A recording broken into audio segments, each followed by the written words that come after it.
샬롬. 하나님과 동행하는 새벽기도회 달라스 임마누엘 교회 권성철 목사입니다. 오늘도 하나님과 동행하며 풍성함을 누리시는 저와 여러분 되시길 주님의 이름으로 축복합니다. 오늘 말씀은 누가복음 7장 1절에서 10절까지의 말씀입니다.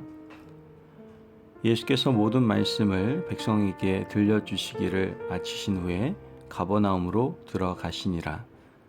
어떤 백부장의 사랑하는 종이 병들어 죽게 되었더니 예수의 소문을 듣고 유대인의 장로 몇 사람을 예수께 보내어 오셔서 그 종을 구해 주시기를 청한지라. 이에 그들이 예수께 나와 간절히 구하여 이르되 이 일을 하시는 것이 이 사람에게는 합당하니이다. 그가 우리 민족을 사랑하고 또한 우리를 위하여 회당을 지었나이다 하니 예수께서 함께 가실새 이에 그 집이 멀지 아니하여 백부장이 벗들을 보내어 이르되 주여 수고하시지 마옵소서. 내 집에 들어오심을 나는 감당하지 못하게 했나이다. 그러므로 내가 주께 나아가기도 감당하지 못할 줄을 알았나이다. 말씀만 하사 내 하인을 낫게 하소서. 나도 남의 수하에 든 사람이요 내 아래에도 병사가 있으니 이더러 가라 하면 가고 저더러 오라 하면 오고 내 종더러 이것을 하라 하면 하나이다. 예수께서 들으시고 그를 놀랍게 여겨 돌이키사 따르는 무리에게 이르되 내가 너희에게 이르노니 이스라엘 중에서도 이만한 믿음은 만나보지 못하였노라 하시더라. 보내었던 사람들이 집으로 돌아가 보매 종이 이미 나아 있더라. 아멘. 하나님의 말씀입니다. 여러분, 힘들 때 서로 도와주고 기쁜 일 있으면 함께 나누는 것이 상부상조 아니겠습니까? 너무나 좋은 문화죠. 그런데 이런 좋은 문화에 체면 문화가 스며들면 받은 만큼 반드시 돌려주어야 체면이 선다라고 생각을 합니다. 예를 들어 우리 자녀들 결혼식이 있어서 신랑측이 이만큼 했으면 또 신부 측도 이만큼 또 해야 된다라는 그러한 생각을 하죠. 지금 재정 상황이 좋지 않더라도 자기 자녀의 체면을 위해서라도 어떻게 보면 빚을 내서 이렇게 해야 된다라고 생각들을 하죠. 이런 잘못된 문화적 습관이 사실 신앙생활도 병들게 할 수 있다라는 것을 우리는 생각해 볼 수 있어야 되는 것이죠. 여러분, 상부상조가 체면 문화를 만나 변질된 것이 신앙에 들어오게 되잖아요. 그러면 그것이 바로 공로주의가 됩니다. 이 공로주의가 무엇이죠? 하나님을 열심히 섬기고 일했으니까 하나님도 우리에게 은혜를 달라고 주장하는 것이죠. 사랑하는 자녀가 취업을 위해서 준비하고 있어요. 부모님들은 새벽 기도를 빠지지 않고 나와서 열심히 기도를 합니다. 교회 봉사도 최선을 다하고요. 구에 하나님께 구하죠. 주님, 보고 계시죠? 제가 이렇게 열심히 봉사하고 일하고 있으니 우리 아들 시험 합격하게 해주셔야 됩니다. 바로 이것이 공로주의다라는 것이죠.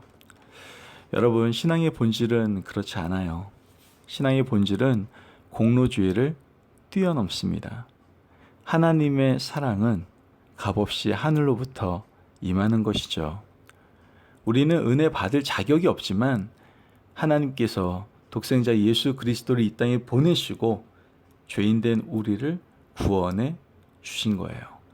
이것은 놀라운 하나님의 사랑과 돌보심이었다는 것이죠. 오늘 본문 말씀은 무조건적인 주님의 사랑을 보여주십니다. 이 말씀을 통해서 우리 안에 자라고 있던 공로주의가 있었다면 오늘 시간에 잘라내는 귀한 시간이 되시기를 바랍니다. 오늘 본문을 보면 예수님 시절에 한 백부장이 있었습니다. 백부장은 마음이 아주 따뜻한 사람이었죠. 백부장의 집에 종 한 사람이 있었는데 그만 중한 병에 걸렸습니다. 병 낫기를 위하여 수고하였지만 낫지를 않았어요. 그러던 차에 백부장은 예수님의 소문을 듣게 되었죠. 예수님은 능력이 있기에 이분에게 가서 병 낫기를 구하면 이 종이 나을 것이라고 주변 사람들이 말을 해줍니다. 백부장은 평소에 가깝게 지내던 안면 있는 유대인 장로 몇 사람에게 부탁을 하게 되죠. 2절에 3절 말씀을 보면 어떤 백부장이 사랑하는 종이 병들어 죽게 되었더니 예수의 소문을 듣고 유대인의 장로 몇 사람을 예수께 보내어 오소서 그 종을 구해 주시기를 청한지라. 백부장이 청을 받은 유대인 장로 몇 사람이 주님께 와서 뭐라고 말합니까? 4절에서 5절 말씀을 계속 보면 이에 그들이 예수께 나와 간절히 구하여 이르되 이 일을 하시는 것이 이 사람에게는 합당하니이다. 그가 우리 민족을 사랑하고 또한 우리를 위하여 회당을 지었나이다 하니. 여러분, 유대인 장로들의 말이 어떻게 들리시죠? 이 사람들의 논리에 따르면 백부장이 우리 민족을 사랑하고 회당을 지었기 때문에 이 사람의 청을 들어줘야 된다라고 말을 하고 있는 것이죠. 거꾸로 말하면 만약 이 사람이 우리 민족을 사랑하지 않고 회당을 짓지 않았다면 그의 청을 무시해도 된다라는 의미도 어떻게 보면 담고 있다는 것이죠. 어떻게 보면 이 말 속에는요, 지독한 공로주의가 장로들 말 속에 박혀 있었던 것이죠. 여러분, 하나님은 공로주의를 배격하라고 분명히 말씀하십니다. 우리가 어떤 행위를 했기 때문에 하나님이 독생자 예수를 보내신 것이 아닙니다. 우리가 아직 죄인 되었을 때 하나님은 무조건 우리를 택하시고 자신의 독생자 예수 그리스도를 보내어 구원 역사를 허락하셨죠. 하지만 하나님의 원대한 구원 역사를 모르는 이 유대인 장로들은 아직까지 공로주의에 사로잡혀 있었던 거예요. 일반적인 사람들의 공로주의에서 벗어나지 못한 것이죠. 예수님은 이 사람들의 말을 못 들은 척합니다. 그리고 자신이 가겠다고 말씀하시죠. 백부장이 집에 가까이 왔습니다. 그때 백부장이 친구 몇 사람을 보냅니다. 친구를 통해서 주님에게 이렇게 말을 하죠. 6절에서 7절 말씀을 보면 예수께서 함께 가실새 이에 그 집이 멀지 아니하여 백부장이 벗들을 보내어 이르되 주여 수고하지 마옵소서. 내 집에 들어오심을 나는 감당하지 못하겠나이다. 그러므로 내가 주께 나아가기도 감당하지 못할 줄을 알았나이다. 말씀만 하사 내 하인을 낫게 하소서. 여러분, 백부장은 이미 믿음이 성숙한 사람이었어요. 주님이 오시지 않아도 말씀만 하시면 하인이 나을 것이라고 어떻게 해요? 믿고 있었던 것이죠. 주님은 그의 믿음을 굉장히 귀하게 여기시고 하인의 병을 고쳐주셨습니다. 말씀을 보면 이 말을 주님께 전한 사람들이 백부장 집에 가보니 하인이 어떻게 해요? 이미 나아 있었거든요. 예수님이 왜 백부장의 청을 들어주셨을까요? 그 사람이 유대 민족을 사랑하고 회당을 지었기 때문입니까? 아니면 주님의 주권적인 사랑 때문입니까? 여러분, 주님은 백부장을 만난 적도 없어요. 그가 어떤 일을 하는지 그의 내면이 어떠한지를 보신 적이 없습니다.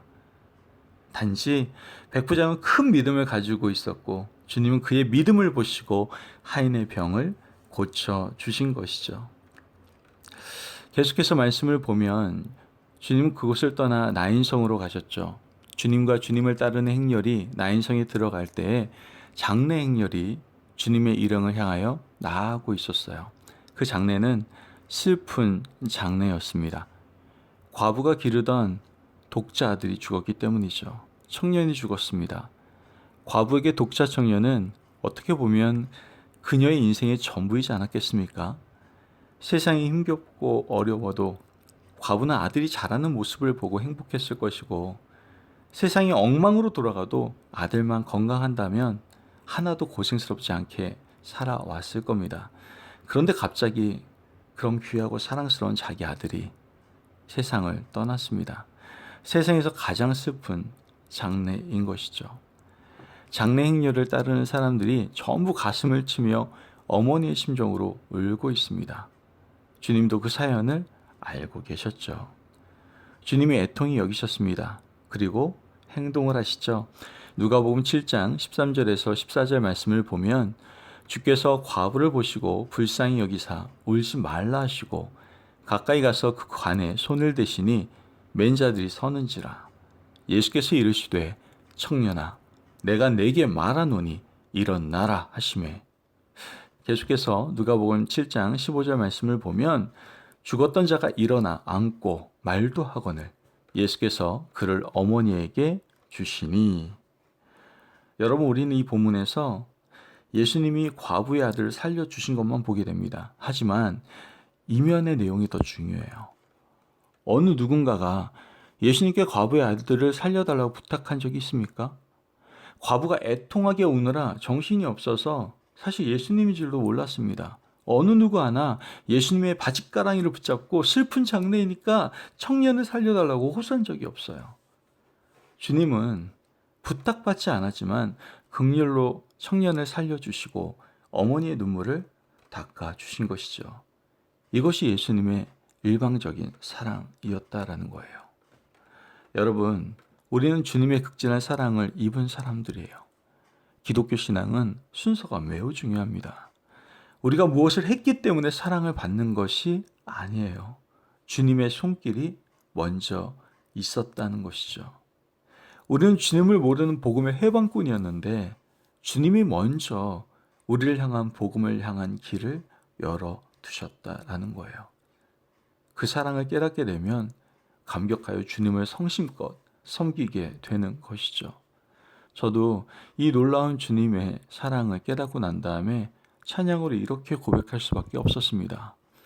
주 예수 내가 알기 전 날 먼저 사랑했네. 그 크신 사랑 나타나 내 영혼 거듭났네. 주 내 맘에 늘 계시고 나 주의 안에 있어. 저 포도 비유 같으니 참 좋은 나의 친구. 아멘. 여러분, 주님의 손길이 먼저 있었습니다. 주님의 사랑이 먼저 있었습니다. 그러므로 우리 순서를 바꾸지 마시기 바랍니다. 공로주의를 멀리하지 마시고 하나님께서 우리에게 베풀으신 사랑을 기억하고 오늘 하루도 그 사랑에 덧입어 그 사랑에 합당한 삶을 힘차게 살아가시는 저와 여러분 되시길 주님의 이름으로 축복합니다. 아멘. 기도하겠습니다. 사랑이 많으신 하나님 감사합니다. 오늘도 우리에게 귀한 말씀을 주시고 말씀을 통해서 우리가 하나님의 은혜, 하나님의 사랑을 먼저 덧입은 자임을 깨닫게 하시니 감사를 드립니다. 우리가 무언가를 해서 하나님께서 우리를 사랑하신 것이 아님을 다시 한번 깨닫고 공로주의에 빠지는 어리석은 자들이 아니라 오직 하나님의 은혜만을 구하는, 하나님의 은혜로 말미암아 구원받았다는 것을 늘 기억하며 그 사랑 속에서 오늘도 힘차게 살아가는 저희를 되게 인도하여 주옵소서. 감사하며 예수님의 이름으로 기도합니다. 아멘. 오늘도 하나님과 동행하며 풍성함을 누리시는 저와 여러분 되시길 주님의 이름으로 축복합니다. 여러분, 우리의 열심과 우리의 노력이 아닙니다. 우리의 공로주의가 아닙니다. 오직 하나님의 은혜가 먼저고 하나님의 손길과 사랑이 먼저입니다. 그 온전한 사랑과 은혜를 우리가 먼저 받았음을 늘 기억하고 사랑 안에서 더욱 아버지를 잘 섬기는 저와 여러분 되시기를 바랍니다. 말씀 안에서 승리하십시오.